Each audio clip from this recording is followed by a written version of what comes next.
রোহিত শর্মা টেস্টে অধিনায়কত্ব ছাড়াই নতুন নেতৃত্বের সন্ধানে ভারতের ক্রিকেট বোর্ড ইংল্যান্ডের বিপক্ষে জুনের সিরিজের জন্য তড়িঘড়ি করেই নতুন অধিনায়ক খুঁজছে অজিত আগরওয়ালরা।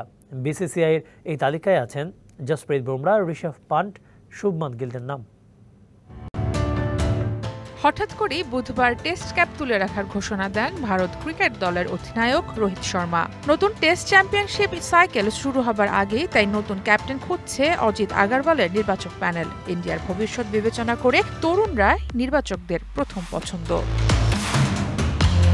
রোহিত শর্মার পর জসপ্রীত বুমরাই অধিনায়ক হবার দৌড়ে সবার আগে ছিলেন। অস্ট্রেলিয়া সফরে রোহিতের জায়গায় দুটি ম্যাচে ইন্ডিয়াকে নেতৃত্ব দিয়েছিলেন বুমরা, কিন্তু 5 টেস্টে বেশি ধকল নেয়ায় ইনজুরিতে পড়েছিলেন এই পেসার। সেটা বিবেচনা করে ডানহাতি এই পেসার ইংল্যান্ড সিরিজের সব ম্যাচে না খেলার সম্ভাবনা বেশি, তাই ক্যাপ্টেন্সিটাও হয়তো আসছে না বুমরার কাছে।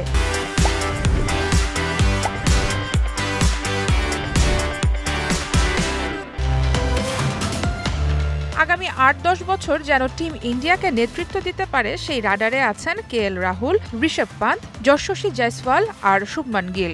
এর মাঝে জয়সওয়াল অভিজ্ঞতায় বেশ পিছিয়ে, ঋষভ পান্ত এখনও অফ ফর্মে, তার একাদশে খেলা নিয়েই আছে শঙ্কা। আবার কেএল রাহুল আইপিএলে অধিনায়কত্ব এড়িয়েছেন। লাল বলের দায়িত্ব নিতে কতখানি প্রস্তুত এই ব্যাটার সেটা বিবেচনা করছে বিসিসিআই।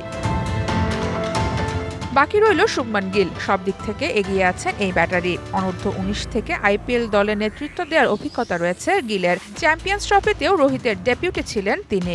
টেস্ট ক্রিকেটে ওপেনার আর 3 নম্বরে ব্যাট করার অভিজ্ঞতা আছে শুভমানের। এখন পর্যন্ত 32 টেস্টে করেছেন 1893 রান, সাথে 5টি সেঞ্চুরি আর 7টা হাফ সেঞ্চুরিও করেছেন শুভমান গিল। বয়স, পারফরম্যান্স, লোড ম্যানেজমেন্ট সব মিলিয়ে ইংল্যান্ডের বিরুদ্ধে শুরু হতে যাওয়া 5 ম্যাচের সিরিজে জুনেই ভারতের দায়িত্ব নিতে হতে পারে শুভমান গিলকে। সারা মাহবুব, ডিবিসি নিউজ ডেস্ক।